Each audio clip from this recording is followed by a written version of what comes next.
Muy buenas tardes a todos. Bienvenidos al Thursday Science Seminar número 27, el cual está titulado Óptica Cuántica, una charla entre átomos y fotones. Nos acompaña el profesor doctor Carlos González desde el Instituto de Nanomateriales de Aragón en España.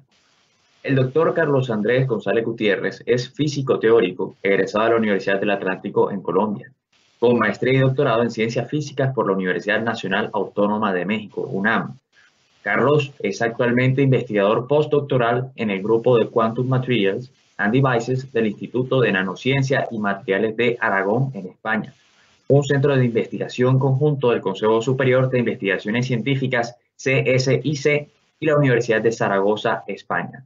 Su interés científico involucra las aplicaciones de la mecánica cuántica a través de la óptica cuántica, la información cuántica, la decoherencia de procesos cuánticos en distintos sistemas de muchos y pocos cuerpos, y la teoría cuántica de sistemas abiertos enfocada a diversas plataformas, como la electrodinámica cuántica de cavidades, los iones atrapados, circuitos superconductores y la magnónica cuántica. Bueno, profesor, sea usted bienvenido, le cedo completamente la palabra. Le recordamos al público que puede realizar las preguntas al profesor al final de la sesión. Y, profe, muchas gracias por acompañarnos. Tiene toda la palabra. Gracias, Jairo. Muy agradecido con la invitación al seminario y bueno, para mí es un gusto estar aquí dando esta charla, bueno, que la he titulado un poco general. Digamos que, bueno, me dijeron que el público era bastante diverso, entonces voy a tratar de hacer la charla lo más amena posible. Traté de no poner prácticamente ninguna ecuación. Entonces veremos a ver cómo me va. Entonces la charla la he titulado Óptica Cuántica, una charla entre átomos y fotones. Bueno, la charla básicamente va a ser dirigida a lo que se llama hoy en día, o lo que se conoce hoy en día como las tecnologías cuánticas.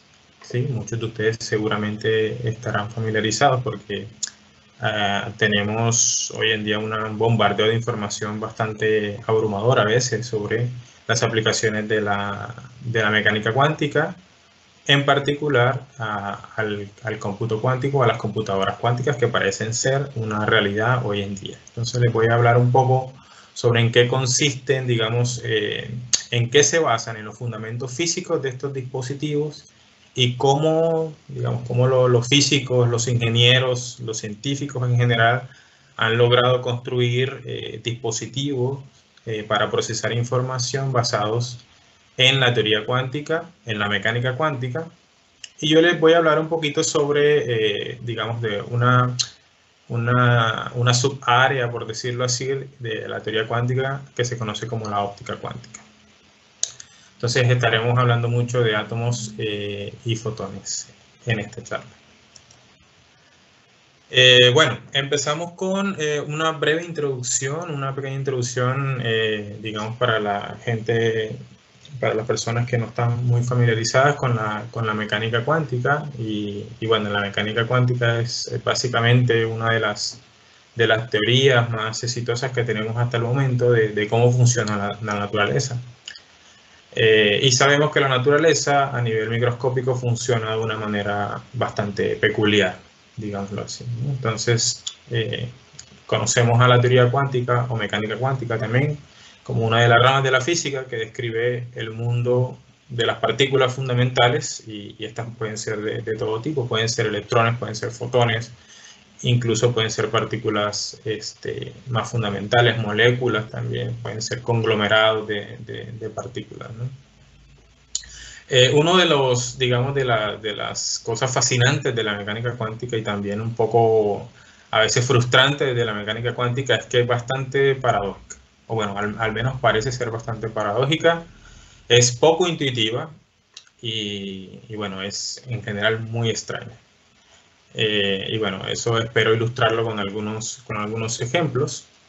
En concreto, en mecánica cuántica, por ejemplo, digamos que el conocimiento completo del estado físico de un sistema, como digamos como como sí lo conocemos en los sistemas clásicos. Por ejemplo, cuando digo sistemas clásicos me referiré a los sistemas que están descritos por la física clásica, ya sea por la mecánica clásica, por la electrodinámica clásica o por toda la física, digamos, que no implica la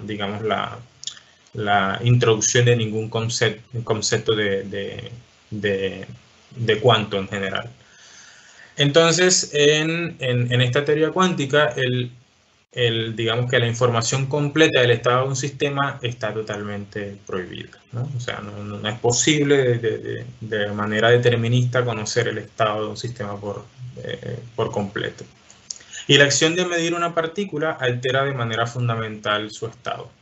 ¿Sí? Entonces, en esta teoría, de alguna manera, el observador juega un papel importante y eso, digamos, eso hace que la teoría sea intrínsecamente probabilista y sea una teoría donde también juega un papel la observación del experimentador, ¿no? En este caso haciendo el resultado de la medición estocástica, ¿no? Entonces, las cosas cuánticas se comportan a veces como partícula, a veces como onda. Se llama la dualidad onda-partícula. Se conocen, bueno, en los libros de texto de la teoría cuántica básica. Pero digamos que a mí me gusta decir que en realidad no son ni partículas ni ondas, sino que se comportan de acuerdo a las leyes de la mecánica cuántica. Eso, digamos que creo que es un poco más preciso decirlo de esa manera. Entonces, por ejemplo, una de las preguntas digamos que no tiene mucho sentido en la teoría cuántica es preguntarse por la trayectoria de una partícula en ir de un punto A a un punto B. Este tipo de preguntas carece un poco de sentido porque no la puede responder la teoría cuántica. ¿Sí? Entonces, este concepto de trayectoria, que sí existe en la mecánica de Newton y que sí existe digamos, en toda la física antes de Planck y de todos los creadores iniciales de la mecánica cuántica, no tiene ningún sentido en este marco, ¿no? Porque, bueno, en principio, una partícula en mecánica cuántica que está a un tiempo cero en la posición A y luego se encuentra en la posición B a un tiempo posterior, no podemos averiguar de ninguna forma, con ninguna medición, podemos inferir qué trayectoria sigue desde A hasta B. De hecho, es una pregunta, como ya dije, que no tiene ningún sentido. Pero digamos que la mecánica cuántica, ¿qué la hace tan atractiva? O sea, alguien se podría preguntar, bueno, pero si esta teoría es tan extraña, tan poco natural, tan antiintuitiva, o sea, ¿por qué la usamos? ¿Por qué usar una teoría tan poco atractiva como suena para explicar la naturaleza? Bueno, la respuesta es que funciona.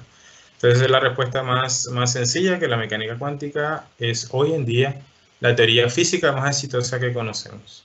Y puede explicar muchísimas cosas. Como ejemplo, puede explicar la conductividad de los metales, puede explicar de dónde sale la química que observamos, e incluso puede explicar muchos fenómenos biológicos, que son fenómenos bastante complejos, como la fotosíntesis, el transporte de energía en plantas y en algunas bacterias, por ejemplo, que viven en el fondo del mar, ¿no?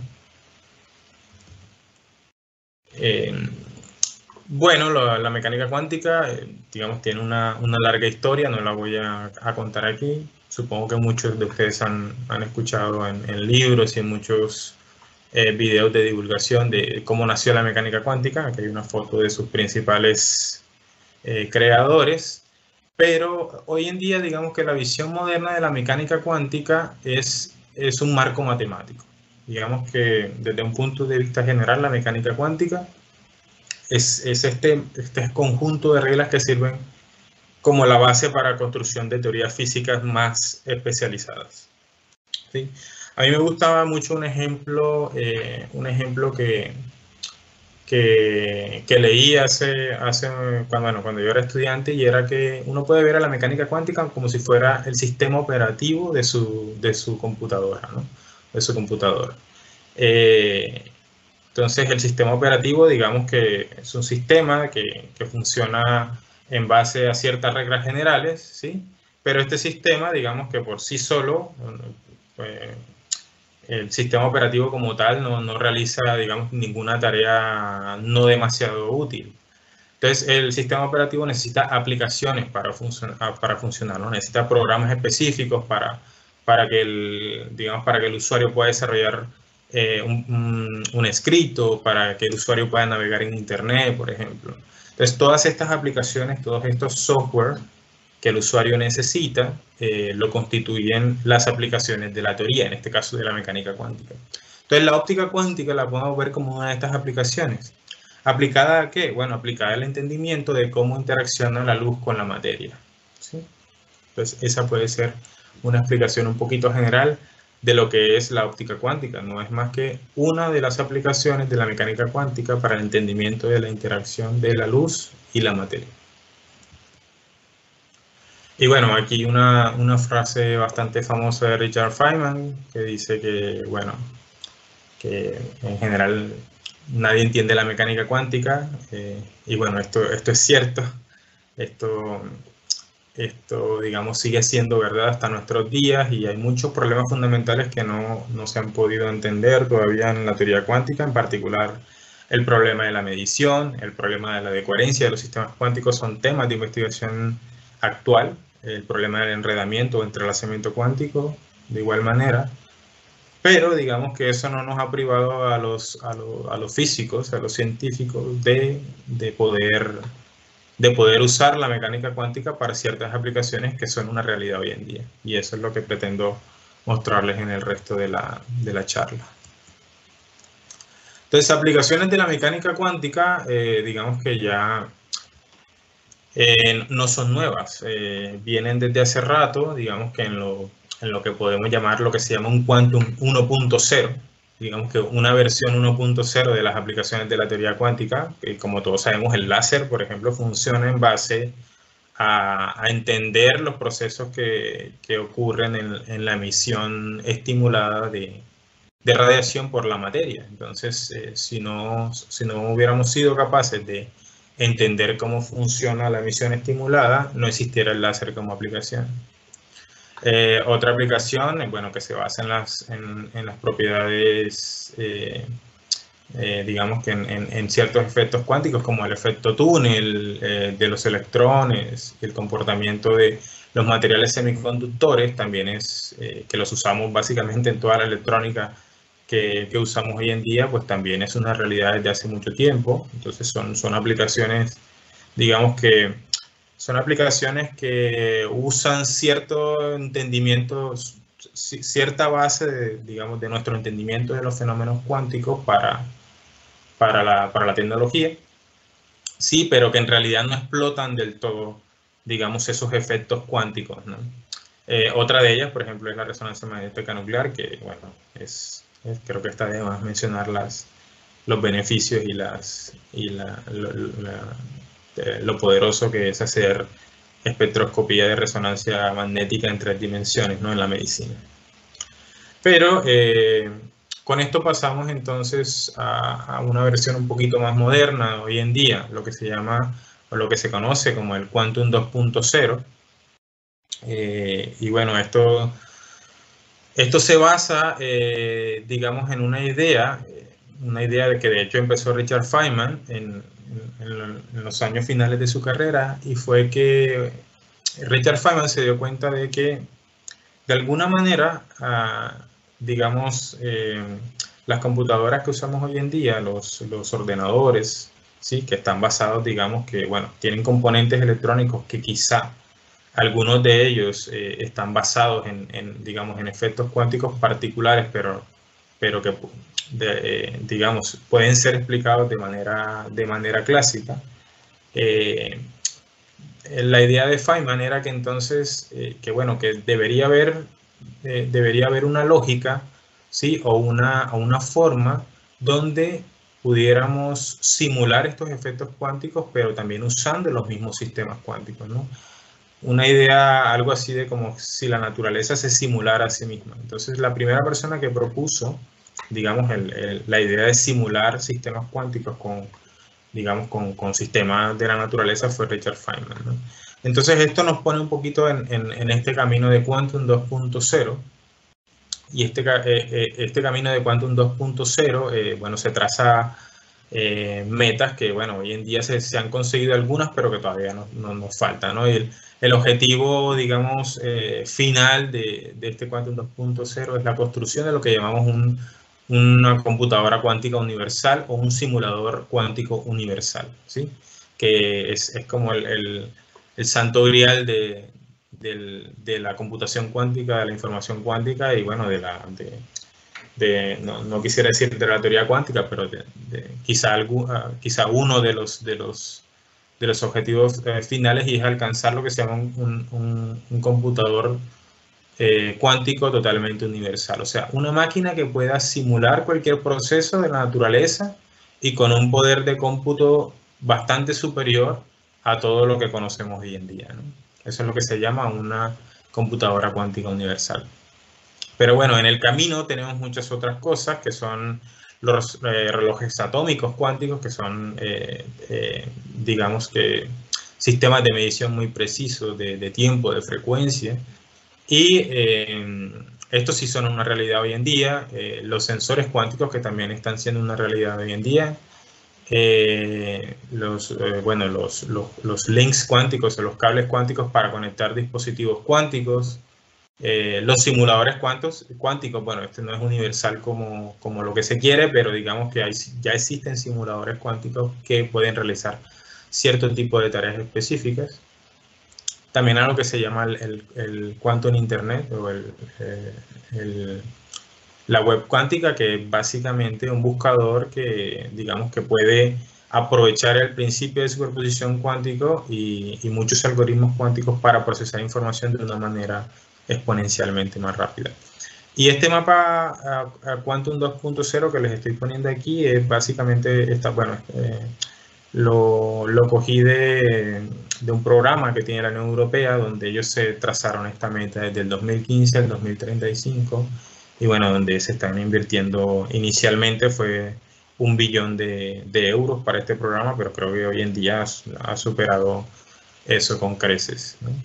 Entonces, como ustedes saben, pues existe una carrera también hoy en día, así como existió una carrera en el pasado por las agencias espaciales para conquistar la Luna. Hoy en día existe una carrera también, bueno, esta vez en la carrera se encuentran compañías privadas para lograr este santo grial, que es una computadora cuántica universal.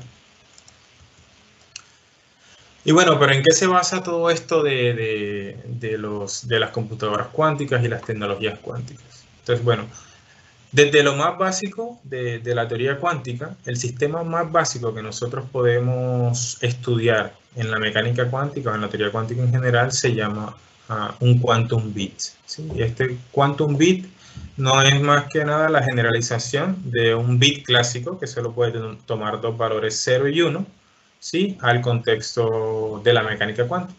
Entonces, en mecánica cuántica hay un principio que se llama el principio de superposición, que nos permite básicamente expresar el estado de un sistema de dos niveles como como una combinación lineal, si son estos estado 0 y este estado 1, como una combinación lineal de esos dos estados, cualquier combinación lineal, ¿no? Y algo curioso es que la mecánica cuántica permite que digamos que estos coeficientes que están acompañando a estos estados sean números complejos, ¿sí? Y que estos coeficientes, bueno, el módulo del cuadrado de estos coeficientes en general representa la probabilidad de encontrar a ese sistema, bueno, en este caso a ese qubit en el estado 0 o en el estado 1, ¿sí? Con probabilidad módulo de alfa cuadrado si es en el estado 0 o módulo de beta al cuadrado si es en el estado 1, ¿no? Eso es de manera, digamos que abstracta. En general un qubit es eso, es un sistema de dos niveles, ¿no? Cuyo estado está descrito, ¿sí? por un vector en el espacio de Hilbert que tiene esta forma de superposición arbitraria de dos estados, ¿no? Eso, digamos que matemáticamente también es fácil verlo si hacemos una correspondencia muy bonita, que es que cualquier estado de un qubit o de un sistema de dos niveles se puede ver como un punto en una esfera. Por eso en esta imagen donde dice qubit tenemos una esfera y los polos de esa esfera representan el estado 0, el polo norte representa el estado 0 y el polo sur representa el estado 1. Pero en general podríamos tener cualquier otro punto sobre la superficie de esa esfera que representara cualquier otro estado que sea combinación, ¿sí? Entre más peso tenga de un estado, estará más inclinado hacia el polo norte. Entre más peso tenga del otro estado, estará más inclinado hacia el polo sur, ¿sí? Es una analogía bastante sencilla. Y bueno, en general, como les dije, un qubit es básicamente un sistema de 2 niveles, y ese sistema de 2 niveles físicamente puede ser cualquier cosa. Generalmente, bueno, en óptica cuántica estamos interesados en el caso donde esos qubits, digamos que físicamente corresponden a un átomo de 2 niveles, ¿sí? Entonces, estos estados 0 y 1 corresponden a un estado, digamos que a un estado base y a un estado excitado, ¿sí? de un sistema de 2 niveles, que es el sistema cuántico más sencillo posible. Bueno, hoy en día, digamos que existe una variedad impresionante de los sistemas físicos en los cuales podemos codificar qubits. Los qubits hoy en día pueden ser pueden estar hechos de cualquier sistema, bueno, no de cualquiera, pero de muchísimas clases de sistemas físicos, ¿no? En particular, por ejemplo, seguramente muchos habrán escuchado que, bueno, Google tiene, bueno, tanto Google como IBM y estas dos empresas, Rigetti y D-Wave, tienen computadoras cuánticas que están basadas en cierto tipo de qubits que les llaman qubits superconductores. De eso hablaremos un poco más adelante. Pero hay otras empresas también que, digamos, que tienen tecnologías cuánticas y dispositivos cuánticos basados en lo que se llama iones atrapados, otras en puntos cuánticos, otras en qubits topológicos como lo es Microsoft. Y bueno, y así hay muchísimos más. Hay también una compañía china y universidades en China que también tienen computadoras cuánticas basadas en puramente óptica fotónica. Sí. Bueno, como les decía, ¿no? Esta segunda revolución cuántica o Quantum 2.0 aprovecha dos recursos fundamentales en la teoría cuántica. Uno es la coherencia, ¿sí? Que viene dada básicamente como consecuencia del principio de superposición, ¿sí? Es digamos que esa capacidad de almacenamiento que tienen los sistemas cuánticos para procesar información, ¿no? Por ejemplo, lo vimos en el caso de la esfera. En el caso de la esfera, cualquier estado puede estar representado por un punto en la esfera, pero en general hay infinitos puntos en la esfera, ¿sí? Entonces, digamos que eso nos ofrece una capacidad de almacenamiento que no nos ofrecen los sistemas clásicos. Y el otro, digamos que recurso, ¿sí? Porque esto se llaman lo que son recursos físicos. El otro recurso físico que nos ofrece la mecánica cuántica es el enredamiento o entrelazamiento, que es básicamente el establecimiento de ciertas correlaciones que no tienen un análogo en la mecánica clásica, pero que se pueden explotar también para procesar información de manera más eficiente. Y bueno, aquí tenemos también una lista de las compañías también que están explotando estos dos tipos de recursos, la coherencia cuántica y el entrelazamiento cuántico. Aquí están muchos conocidos, Google, IBM, Intel, está también el grupo Alibaba de China, está la empresa IonQ, también de Estados Unidos, Microsoft, otras empresas, bueno, una empresa canadiense que se llama D-Wave Computing Company. Todas estas compañías están interesadas en explotar recursos cuánticos para tecnología, ya sea para procesamiento de información a través de un computador u un ordenador cuántico, o ya sea para otro tipo de tecnologías usando sensores, usando radares y muchas otras aplicaciones. Y bueno, este año también hemos visto que China ha crecido enormemente y también ha lanzado un un procesador cuántico, de hecho con 66 qubits, creo que igualó el número de qubits que tiene Google en el momento, y bueno, ya también entran en la competencia bastante fuerte, y con una inversión también, creo que una inversión que supera a la inversión de Estados Unidos y de Europa juntas en esta carrera por las tecnologías cuánticas.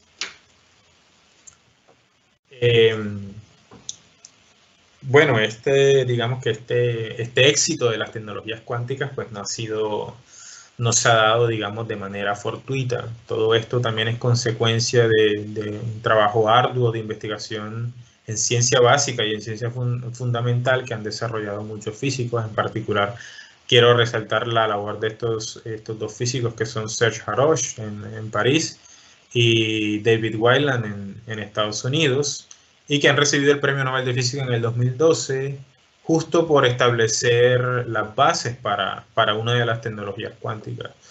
Serge Haroche en el ámbito de lo que se conoce como la electrodinámica cuántica de cavidades, que es básicamente el control digamos, de excitaciones cuánticas al nivel de un solo fotón usando cavidades ópticas a bajas temperaturas. Y el otro es David Wineland, que básicamente es digamos que hizo el proceso análogo, pero utilizando otro tipo de sistemas físicos, como lo son los iones atrapados y el movimiento digamos que el acoplamiento del centro de masa de esos iones a los grados de libertad electrónicos. Digamos que los dos, en resumen, los dos han construido qubits y con puertas cuánticas lógicas, pero en dos sistemas físicos distintos. Y hoy en día, digamos que varias de las compañías que les mencioné anteriormente tienen, digamos, su tecnología está basada en una o en la otra. Bueno, como les mencioné, hay muchas más, pero las otras son un poco complicadas y bueno, las dejaremos para el final. Entonces, estas son las dos tecnologías por las cuales se ganó el premio Nobel, o bueno, más bien las dos realizaciones físicas se llama esto. Entonces, en una de esas realizaciones tenemos que los qubits, ¿no? Estos nuestros átomos de dos niveles, que bueno, en este caso se le conoce como átomos de Rydberg. Estos átomos digamos que están inmersos en unas cavidades, ¿sí? En estas cavidades que son básicamente dos espejos, digamos, que reflejan toda la luz que entra en esa cavidad. Y estas cavidades, digamos, se hacen de manera bastante precisa y bastante fina, de un tamaño también bastante pequeño, ¿sí? Para así maximizar el acoplamiento de ese átomo o de ese qubit dentro de esa cavidad a los modos electromagnéticos de esta, y entonces lograr un acoplo muy eficiente entre el átomo y la cavidad. Entonces, la idea con este tipo de sistemas es que, por ejemplo, todos sabemos que si tenemos un átomo excitado en el espacio libre, por ejemplo, eventualmente este átomo va a decaer al estado base y va a emitir radiación. Esto se llama el proceso de emisión espontánea, sí, que es bastante conocido en la física. Entonces, el objetivo de introducir una cavidad es básicamente modificar ese proceso de emisión espontánea y hacerlo reversible, porque el proceso de emisión espontánea es intrínsecamente no reversible. Una vez que un átomo se ha excitado y ha caído del estado excitado al estado base, emitiendo un fotón de la misma frecuencia, ese fotón ya no puede regresar al átomo y excitarlo, ¿sí? Entonces, introduciendo una cavidad y dejando, ¿sí? que ese fotón que fue emitido en un tiempo anterior sea reemitido otra vez por el átomo porque ha rebotado en las paredes de esta cavidad, entonces convierte el proceso en un proceso totalmente reversible y coherente, ¿sí? En este caso, la coherencia, que es básicamente ese intercambio de información entre el átomo y la cavidad, ¿sí? El átomo y la cavidad funcionan básicamente como dos osciladores, ¿sí? Dos osciladores o dos péndulos, lo podemos ver así, intercambiando energía constantemente. A ese intercambio de energía constante entre el átomo y la cavidad, y ese oscilador es lo que se conoce como oscilaciones de Rabi, y eso es un efecto puramente cuántico y coherente que se puede explotar para hacer computación.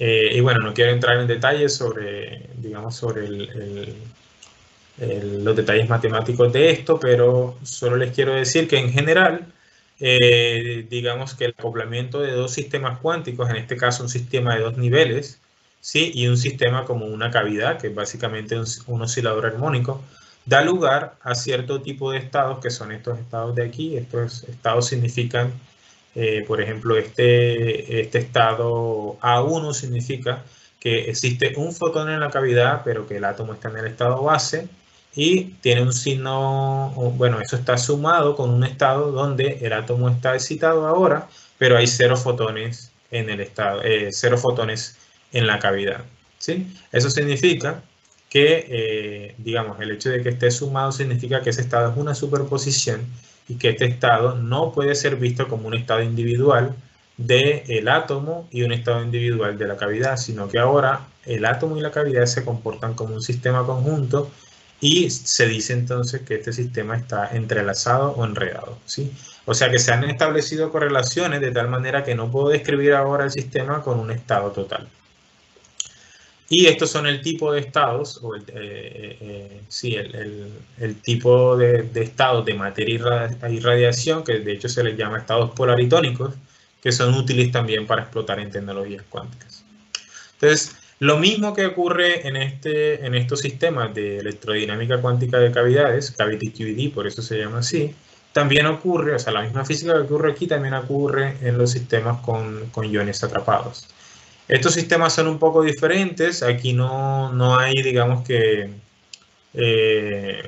no hay átomos neutros, como en este caso, atrapados en cavidades con espejos, sino que aquí lo que hay son iones que están cargados. De hecho, son iones con cierto tipo de carga que se pueden atrapar con estos, digamos que con esta cosa que ustedes ven aquí como en forma de cruz. Es una trampa armónica para iones. Entonces, esos iones son confinados a lo largo de una línea en este caso. Bueno, hoy en día creo que pueden hacer también sistemas de más dimensión y con otras geometrías, pero digamos, el caso más sencillo es que pueden estar confinados a lo largo de una línea.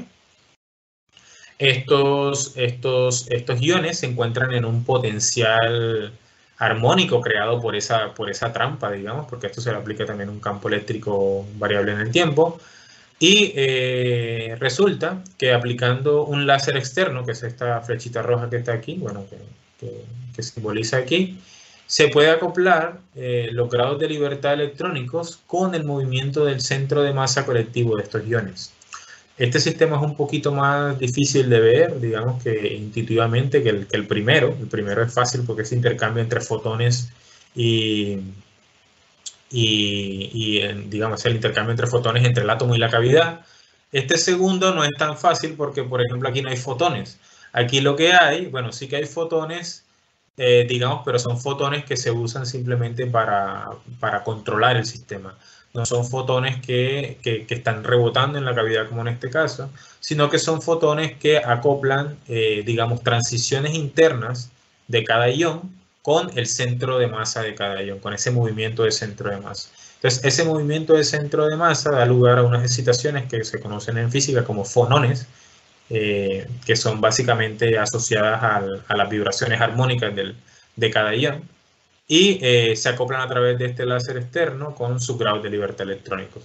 Pero la física es exactamente la misma. Uno puede, de hecho, matemáticamente, los dos modelos son exactamente idénticos, ¿sí? Y dan lugar a precisamente también esas oscilaciones coherentes que mencionábamos anteriormente, que es intercambio de fotones entre el átomo y la cavidad, en este caso intercambio de fonones entre el ion y la trampa. Estas oscilaciones coherentes que les mencionaba yo, que se llaman oscilaciones de Rabi, se pueden medir experimentalmente. De hecho, son estas que observan acá.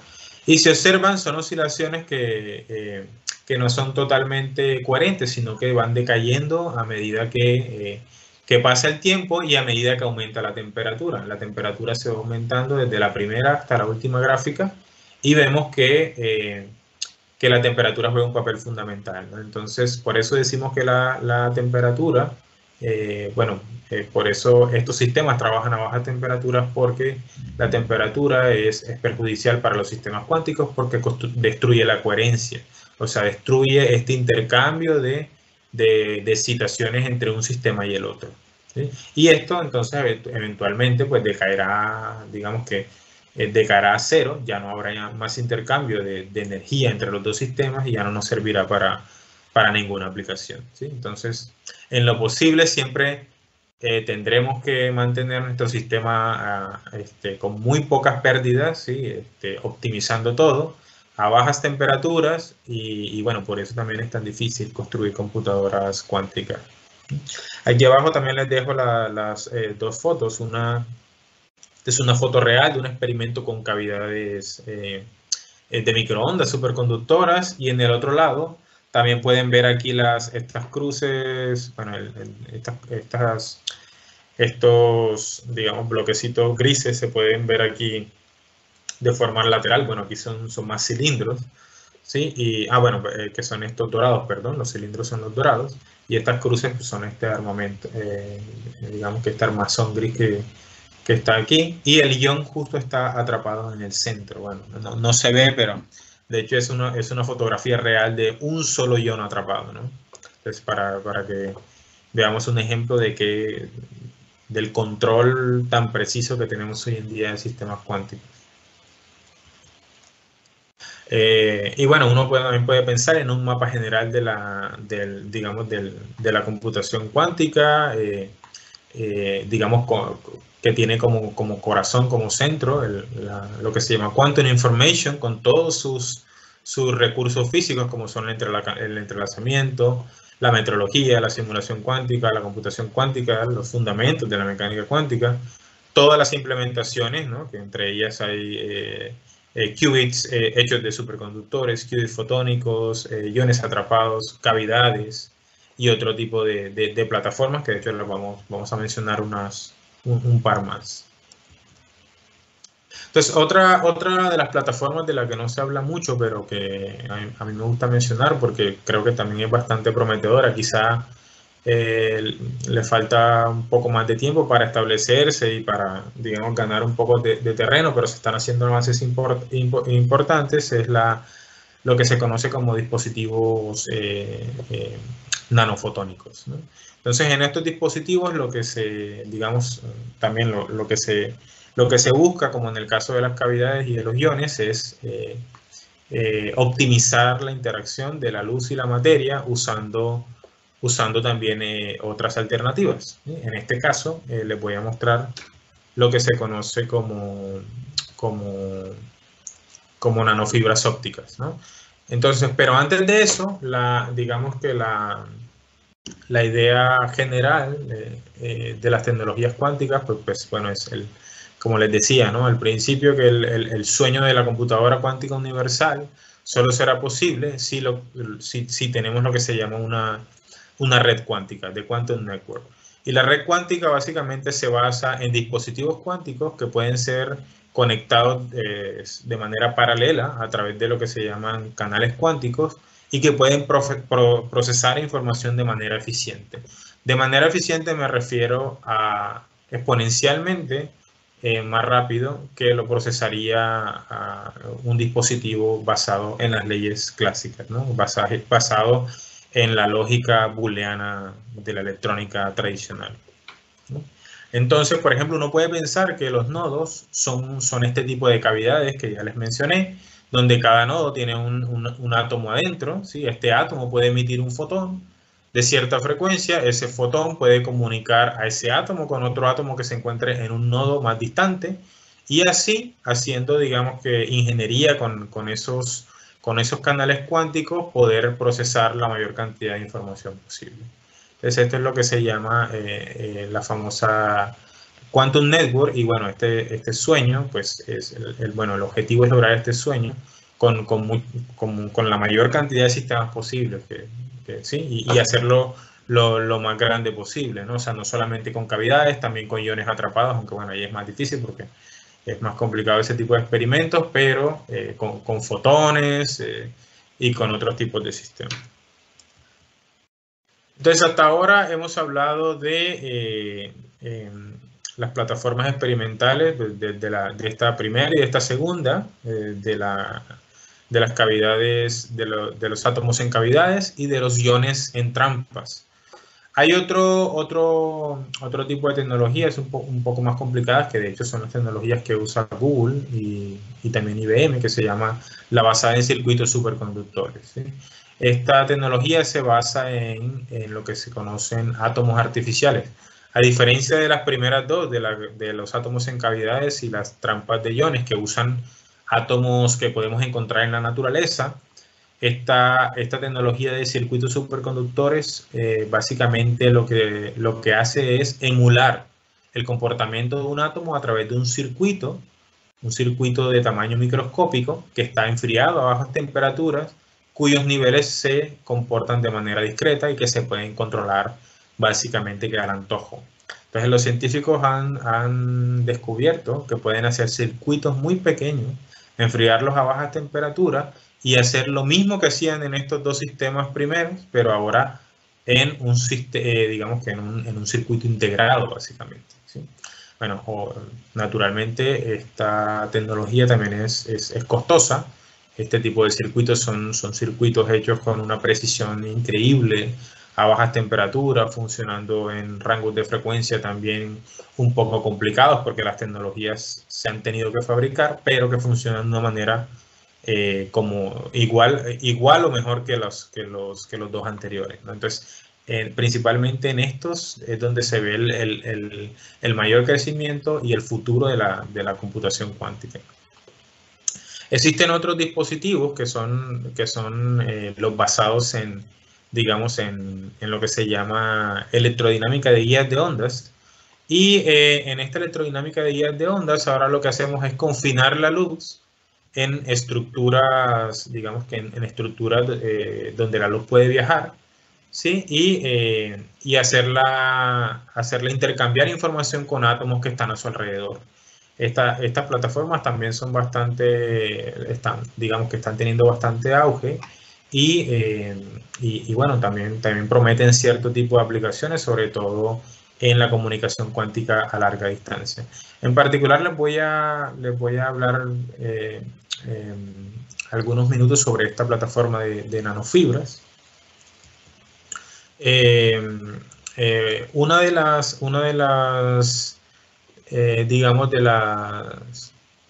las implementaciones usando esta plataforma que les mencioné de electrodinámica de guías de ondas es usando fibras ópticas.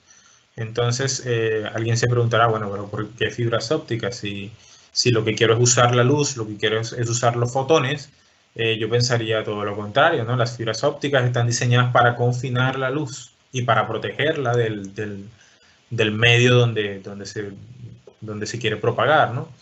Pero bueno, algún científico, bueno, algunos científicos bastante inteligentes se les ocurrió la idea de que podían usar fibras ópticas estándar, las que usamos para comunicación, pero con la diferencia de que ahora a través de un sistema, lo que se llama el pulido de fibra, se puede hacer la fibra tan pequeña, o sea, de un diámetro nanométrico, tal que la luz puede escapar de la fibra, ¿sí? O sea, básicamente lo que se conoce como el core de la fibra se vuelve casi el borde de la fibra, ¿no?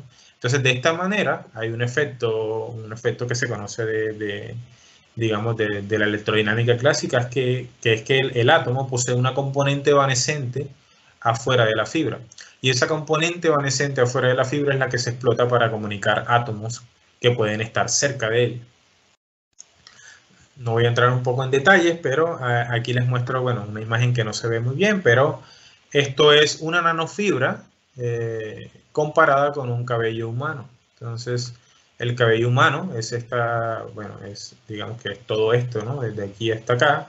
Y la nanofibra es esta línea delgada que ustedes ven ahí. Entonces, por medio de este tratamiento de pulimiento de la fibra, que no es más que calentar la fibra de una manera controlada y estirarla de una manera controlada, con este procedimiento se puede hacer que una fibra óptica tenga un diámetro que es 100 veces más pequeña que un cabello humano. Entonces por aquí va a pasar la luz y resulta que la luz, no toda la luz, digamos que va a ser guiada a través de la fibra, sino que parte de esa luz va a salir de la fibra y parte de esa luz se va a usar para comunicar átomos que van a estar encima de esa fibra. Pero bueno, alguien se podría preguntar, bueno, pero esos átomos, ¿cómo se ponen ahí encima de esa fibra? Y bueno, la respuesta también es bastante curiosa porque a estos científicos de aquí se les ocurrió que usando los láseres, en particular usando dos láseres contrapropagantes que se aplican a través de la fibra, se pueden crear potenciales de atrapamiento, bueno, lo que se llama una red óptica, ¿sí? O sea, se pueden crear lugares alrededor de la fibra en los cuales exista un mínimo de potencial y en los cuales los átomos les guste estar atraídos a ese mínimo de potencial. Entonces, a través de medios externos, o sea, en este caso de dos láseres de diferentes frecuencias, se pueden crear digamos que estos mínimos que ustedes ven aquí, son estas como cajitas de huevo que se ven aquí rosaditas, y donde podemos poner átomos de manera individual. Y esos átomos lo que van a hacer al estar fijos en el espacio, van a intercambiar fotones, a intercambiar radiación con esa fibra, y entonces se va a establecer otra vez este proceso coherente de intercambio de energía entre los dos sistemas, que es lo que siempre queremos, ¿no? La coherencia cuántica. Y bueno, aquí hay un cartoon también de cómo serían los átomos, ¿no? En este caso son tres átomos que tienen un momento dipolar eléctrico, que están acoplados a la fibra y que se pueden comunicar entre sí a través de la fibra. No necesitan comunicarse entre ellos, sino que se pueden hablar a través de la fibra. Cuando digo hablar es básicamente, digamos, por ejemplo, sus polarizaciones afectan, el estado de uno se afecta como consecuencia del otro, lo cual es lo que queremos para comunicación cuántica, ¿sí?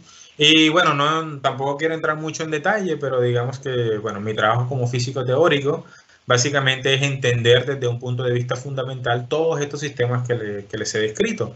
Y bueno, ¿qué se usa para eso? Bueno, se usa la mecánica cuántica. Entonces, en la mecánica cuántica, la ecuación fundamental que gobierna la dinámica es esta ecuación de Schrödinger que se le llama, ¿sí? Donde, bueno, tenemos una función de onda, que esta es la que contiene toda la información sobre el sistema, en principio.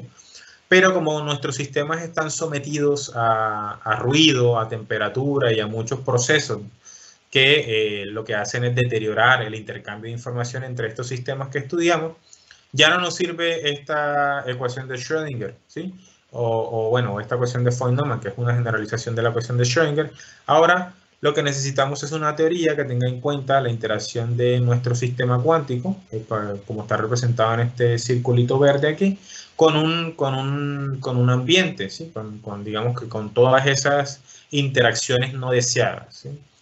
Entonces, con esta teoría de sistemas cuánticos abiertos, básicamente lo que hacemos es una modelación realista de todos los procesos que ocurren experimentalmente para así tener una descripción más precisa de lo que ocurre en el mundo cuántico.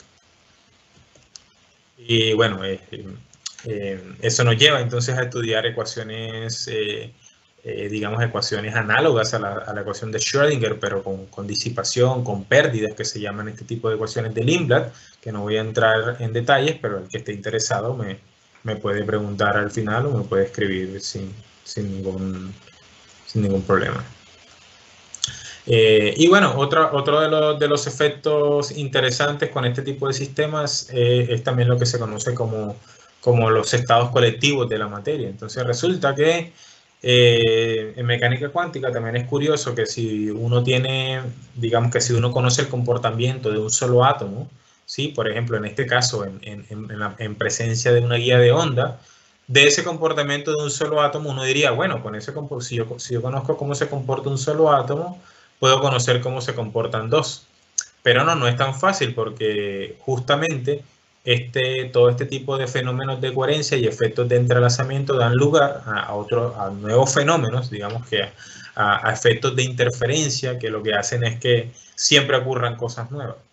Entonces, uno de los efectos que ocurre, por ejemplo, es que si yo tengo dos átomos que están actuando de manera colectiva, pueden emitir radiación digamos, a una tasa mucho mayor de la que lo harían si estando individualmente cada uno.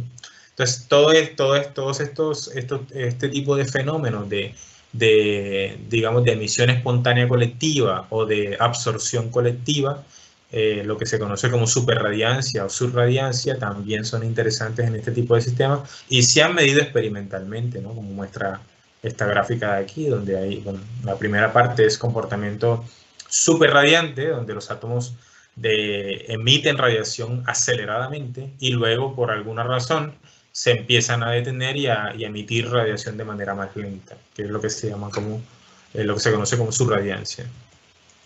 Y bueno, un poquito les cuento un poco sobre mi trabajo en el grupo de investigación, en el grupo de Quantum Materials and Devices en la Universidad de Zaragoza. Nosotros también estamos interesados desde el punto de vista, digamos, teórico y fundamental en esa plataforma que les comentaba de guías de onda, también para comunicar dos qubits que están a cierta distancia.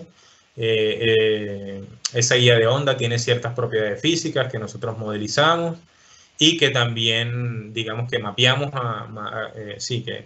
que hacemos el análogo de los circuitos para que los experimentales también los puedan construir en el laboratorio. Otra de las líneas de investigación es la electrodinámica cuántica de cavidades y la generación de estados entrelazados a través de este tipo de protocolos de mediciones a través de cavidades. Eso también lo hacemos. También hacemos una cosa que se llama, bueno, este tipo de acoplamiento no local de un átomo a varios puntos de una guía de onda. Y últimamente también estamos interesados en una nueva interfase que se conoce ahora como Quantum Magnonics, que básicamente ahora en vez de usar, digamos, luz y átomos, ahora lo que hacemos es acoplar espines a excitaciones magnéticas de cuerpos ferromagnéticos, ¿no? Entonces, se conoce, bueno, de la teoría clásica, que este tipo de objetos, o sea, por ejemplo, una esfera ferromagnética por ejemplo, de hierro cobalto, tiene excitaciones magnéticas que, digamos, que se pueden discretizar o se pueden cuantizar, ¿sí? Y que se pueden acoplar a espines individuales. Entonces, estamos básicamente tratando de hacer lo mismo que hacemos antes, pero ahora con otro tipo de objetos para así proponer también tecnologías basadas en este tipo de cosas. Y bueno, no solamente a excitaciones magnéticas, o sea, no solamente acoplar espines a excitaciones magnéticas en esferas, también hay otros, digamos, otras geometrías y otro tipo digamos, de estructuras magnéticas que dan lugares a lo que se conoce como excitaciones colectivas de espines como esquirmios o texturas magnéticas, antiesquirmios como son y vórtices magnéticos en general. Entonces en eso estamos basando ahora nuestra investigación. Si alguien está interesado en escuchar más de esto, también me puede contactar sin ningún problema. Y bueno, con esto quiero dar las gracias por su atención, gracias por la invitación a Carlos y a Jairo y a mi amiga Luz, que también de manera muy amable me extendió la invitación y con mucho gusto acepté. Y bueno, sin más, espero sus preguntas. Ok, bueno, muchísimas gracias, profe Carlos. La verdad, su charla estuvo muy entretenida e interesante. Este tema tan pertinente para la actualidad y el futuro de nosotros como humanidad y sociedad. Por acá tenemos un comentario de parte de Luzmeri que dice que primeramente quiere felicitarte al doctor Carlos por la charla. Este tema, la verdad, es muy interesante. Y la verdad, creo que todos los asistentes compartimos esa misma opinión. No sé si por aquí tenemos otro comentario que si le gustaría saber ¿cuánto tiempo tardaría un computador cuántico en resolver la ecuación de Schrödinger a la hora de analizar las propiedades de un semiconductor? Bueno, esa es una pregunta interesante y bastante pertinente. Sí, bueno, hay un punto importante que hay que tener en cuenta y es que hasta el momento es una pregunta abierta si un computador cuántico puede resolver cualquier tipo de problema, ¿sí?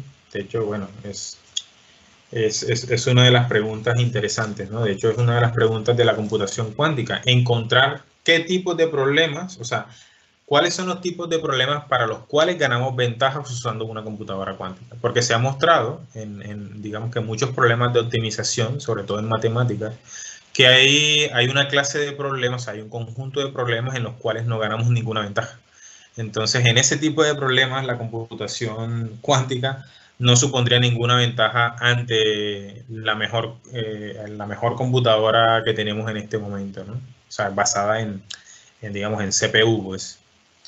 Y bueno, entonces, esa es una, digamos que de las preguntas abiertas en cómputo cuántico. Entonces, primero, dependería de muchas cosas, dependería de la tecnología en la cual está basada la computadora y dependería del tipo de problema. Si el tipo de problema, o sea, si uno muestra que ese tipo de problema puede ser resuelto de manera, digamos, exponencialmente rápida, o bueno, no necesita ser exponencial, pero digamos polinomialmente más rápido que un problema en una computadora clásica, sí valdría la pena, pero depende del problema también.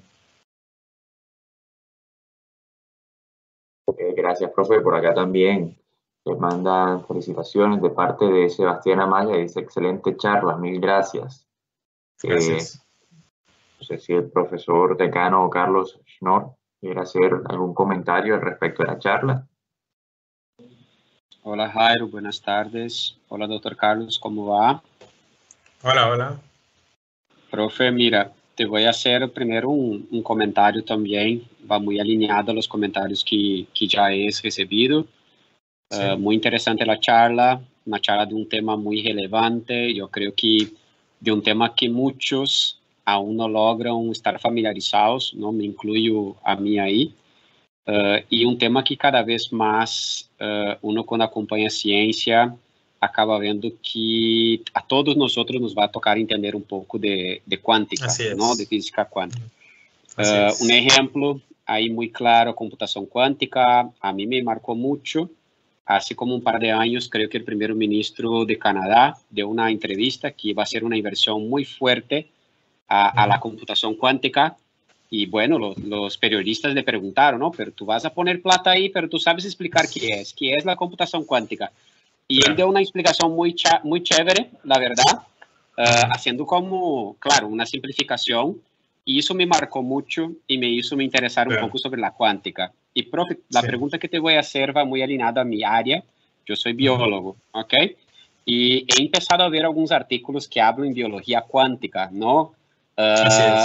Alguns fenômenos biológicos como a fotossíntese, que hasta então se creía que lo poderíamos entender super bem, pero nos parece que há outro nível de compreensão aí.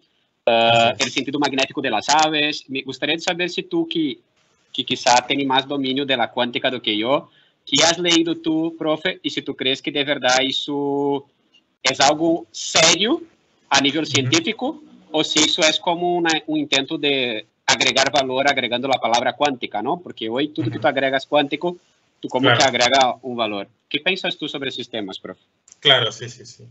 Bueno, mi punto de vista personal, yo creo que hay combinación de las dos cosas. Yo creo que, bueno, siempre que surge digamos que surge un tema nuevo, ¿no? Un tema que se pone de moda en ciencia, como que, bueno, la mayoría de la gente trata de, digamos, de inclinarse, ¿no? a esa área que está dando frutos y bueno, la cuántica no es la excepción. Ahora también con todo lo de las computadoras cuánticas, pues, y la inteligencia artificial, el machine learning, por ejemplo, la gente se está inclinando, básicamente está inclinando toda su investigación hacia allá.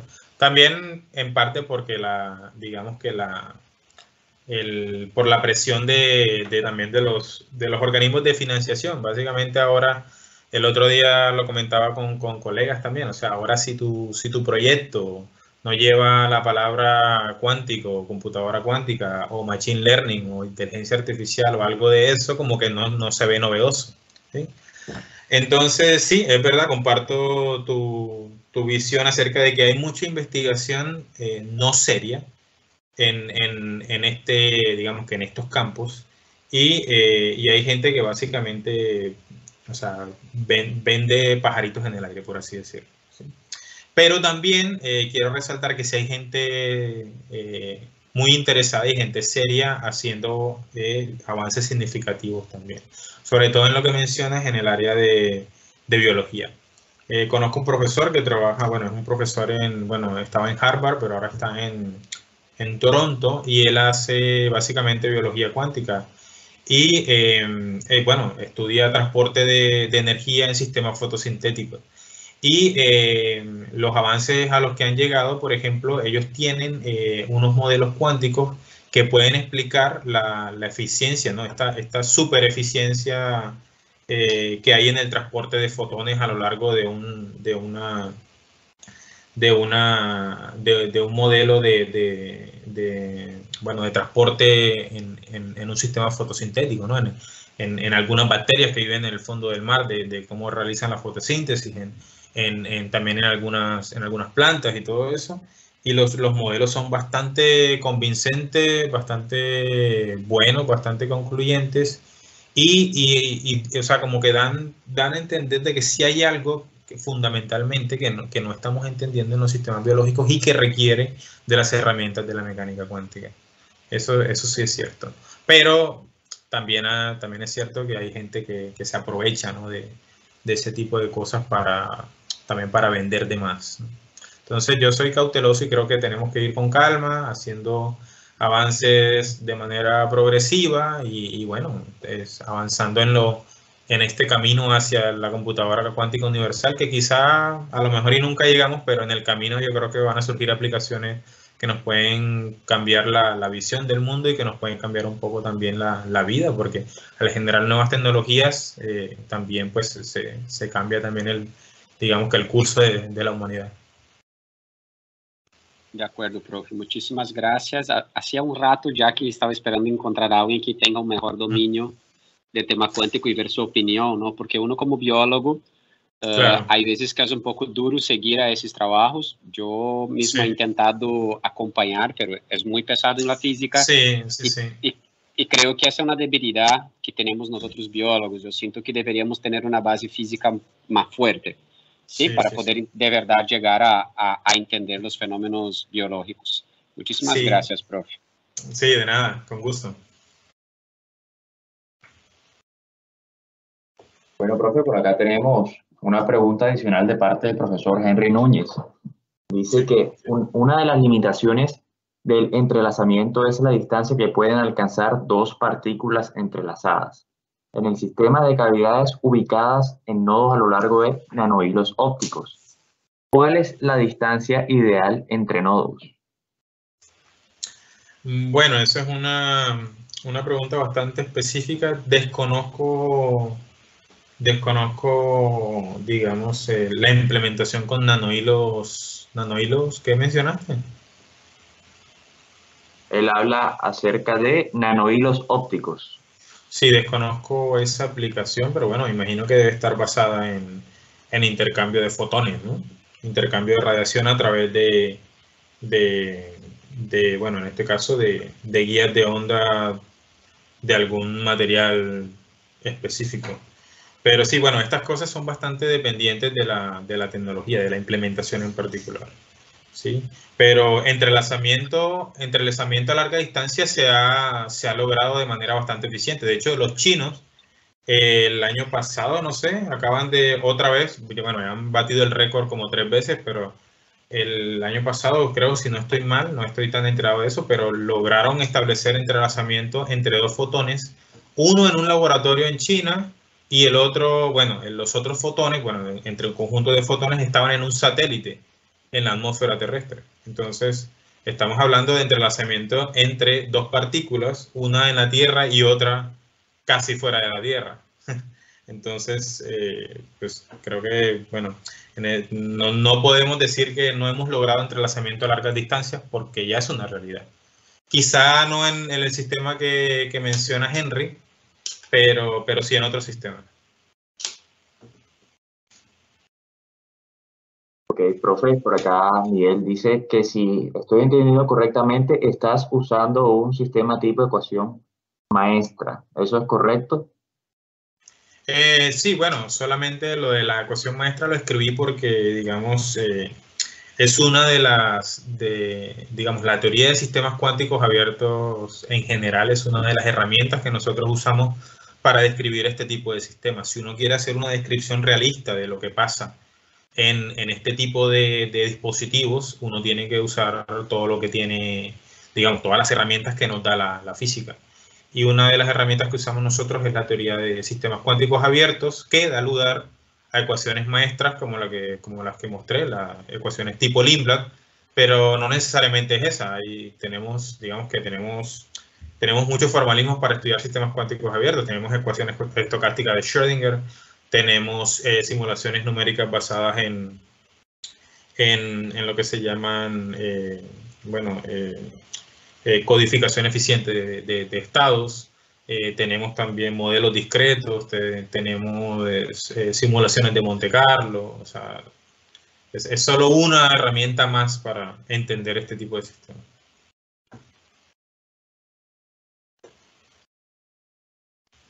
Profe.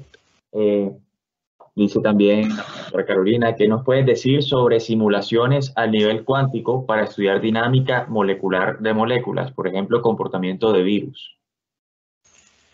El comportamiento de virus.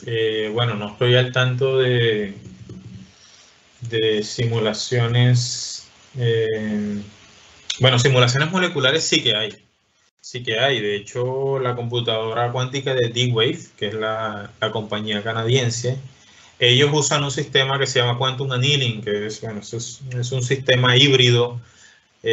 Bueno, también eso no lo mencioné, pero existen, digamos que, dispositivos cuánticos que funcionan de forma híbrida. Entonces, esta forma híbrida les permite combinar algoritmos de optimización clásicos que funcionan muy bien, sobre todo para este tipo de cálculos moleculares ab initio y todo eso, y combinarlos también con una parte que digamos que procesa, que aprovecha digamos, estos fenómenos de coherencia y de entrelazamiento también para optimizar un poco más. Entonces son computadoras clásico-cuánticas que también aportan un avance también significativo, y eso también se está haciendo mucho. También, la persona que me preguntó si está interesada en eso, le recomiendo que busque al grupo de Alan Aspurugusic en Toronto.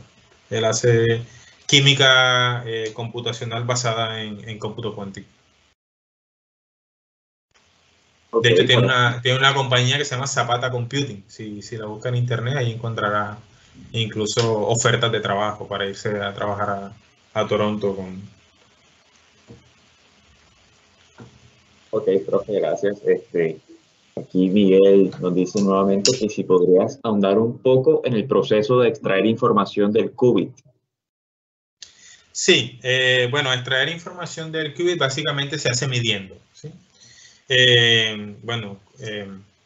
Como la medición en mecánica cuántica es un proceso que destruye la función de onda, entonces lo que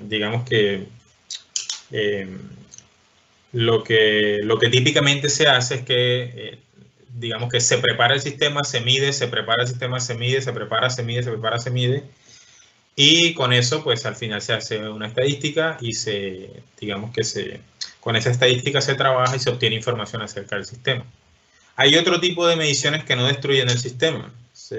Dependiendo del tipo de implementación, hay mediciones que se llaman mediciones débiles, que no destruyen la función de onda y que también se puede ganar información a través de ellos. Otra forma es hacer mediciones indirectas. Por ejemplo, en el caso de cavidades, digamos que no ganaban información midiendo directamente el qubit, el átomo de dos niveles, sino midiendo los fotones. Entonces, si mides los fotones, entonces puedes saber información del qubit y al revés. Entonces, aprovechando básicamente el entrelazamiento entre el qubit y el fotón. Entonces, hay muchas maneras de ganar información y obtener, digamos, información de la dinámica de sistemas cuánticos sin destruir el estado, ¿sí? Y bueno, por otro lado, también el estado cuántico, digamos que particularidad que tiene la mecánica cuántica de ser también estocástica en la medición, también se explota en criptografía, porque el hecho de que la función de onda se destruya, digamos que perdamos la información de la función de onda al medir, también es la base de la criptografía y de la, digamos, de la seguridad que te da la criptografía cuántica, que básicamente que nadie puede interrumpir la comunicación entre dos usuarios que se comunican a través de un canal cuántico.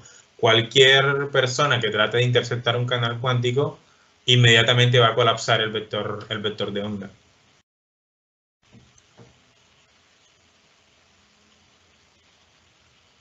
Profe, creo que no tenemos más preguntas por parte del público.